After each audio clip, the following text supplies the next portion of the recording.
হেই everyone, কেমন আছো সবাই? অ্যাক্টিভ টুর অ্যাক্টিভিটির একটা নতুন ভ্লগে তোমাদের প্রত্যেককে স্বাগত।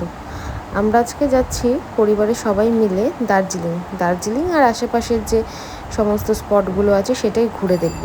তো আমরা আপাতত নিউ জলপাইগুড়ি স্টেশনে চলে এসেছি। সেখান থেকে আমরা গাড়ি নিয়ে আমরা দার্জিলিং যাচ্ছি। তো আমরা যাওয়ার পথে যেতে যেতে সুন্দর দৃশ্য দেখতে পাচ্ছিলাম। আমার মা বাবার সাথে এটা আমার প্রথম ট্রিপ বিয়ের পর। তো আমরা সবাই মিলে খুব আনন্দ করছিলাম। দূর থেকে একটা শহর দেখা যাচ্ছে। সেখান থেকে আমরা কার্শিয়াংয়ে চলে এসেছি। কার্শিয়াংয়ে আসার পর আমরা এখান থেকে যাব হচ্ছে একদম দার্জিলিং ম্যাল থেকে আমরা সেখান থেকে হোটেল নেব। তো যেহেতু বর্ষার সময় ছিল, তো বর্ষার সময় পাহাড় অপরূপ সুন্দর। তো আগেও শুনেছিলাম, কিন্তু বর্ষায় কখনো সেভাবে পাহাড়ে আসা হয়নি। তো এবারে ছোটো ছুটি পেয়ে তো আমরা ঠিক করেছিলাম, আমার হাজব্যান্ড ঠিক করেছিল যে আমরা বর্ষায় পাহাড় যাব। তো তোমরা দেখতেই পাচ্ছ আমার মেয়েটা আমার মায়ের কোলে করে ম্যালে আমরা পৌঁছে গেছি। এখান থেকে আমরা হোটেলের দিকে যাব। তো যেতে যেতে আমরা কিছুক্ষণ এই ম্যালটা থেকেই আমরা হেঁটে যাচ্ছিলাম। আমাদের ম্যালের একদম কাছেই ছিল হোটেলটা, একদম ওপরেই। তো যেতে খুব একটা অসুবিধে হয়নি, কিন্তু প্রথমে যেহেতু চেনা ছিল না, তো লাগেজ নিয়ে একটু অসুবিধে হয়েছিল যেতে। তারপর আর সেরকম কোনো সমস্যা হয়নি। তো দেখতেই পাচ্ছ এটা আমাদের হোটেলের ঘরটা, এর সাথে অ্যাটাচ আমাদের ব্যালকনি আছে। আর এখন মেঘলা বলে পরিষ্কার পাহাড়টা দেখা যাচ্ছে না, কাঞ্চনজঙ্ঘা। নইলে এখান থেকে কাঞ্চনজঙ্ঘার সুন্দর ভিউ পাওয়া যায়। তবে আমরাও যে দৃশ্যটা দেখেছি সেটাও খুবই সুন্দর। তো তোমাদেরকেও বলবো যে তোমরাও যদি কখনো প্ল্যান করে থাকো যে বর্ষায় পাহাড়ে আসবে, তাহলে তোমরা অবশ্যই আসতে পারো। তো আমরা যাচ্ছিলাম এই সময়, পরের দিন আমরা যাচ্ছিলাম মিরিক। তো মিরিকে তোমরা দেখতেই পাচ্ছ কি সুন্দর অপরূপ দৃশ্য লাগছে। আমাদের সামনে দুজন বাইকে করে রাইড করছে। তো যেমন হালকা ব্রিজ, হালকা কুয়াশা আর মেঘ সারা রাস্তা ছেয়ে ফেলছিল।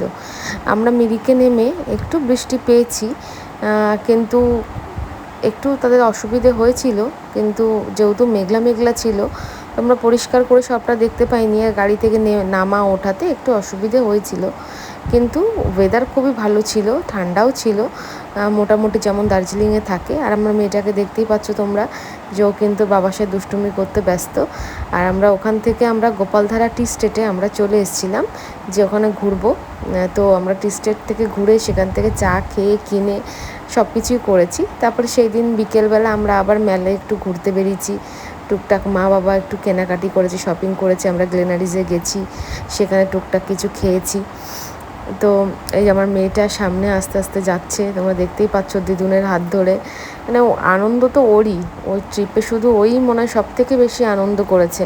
ছাতাও কিনেছে সুন্দর দেখতে, যে যা দেখবে যেটা পছন্দ হবে সেটাই ওকে কিনে দিতে হবে।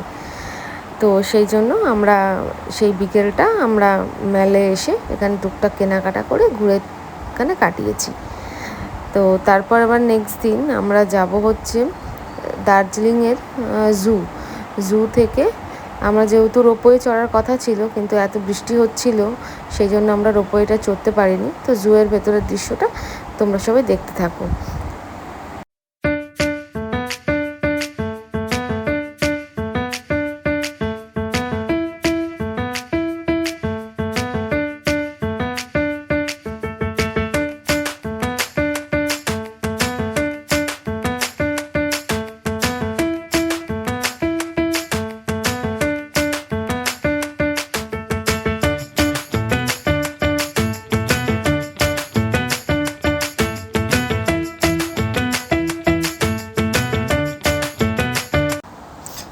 চিড়িয়াখানায় যেটা সবথেকে ভালো লেগেছিল সেটা হচ্ছে স্নো লেপার্ড আর হচ্ছে রেড পান্ডা।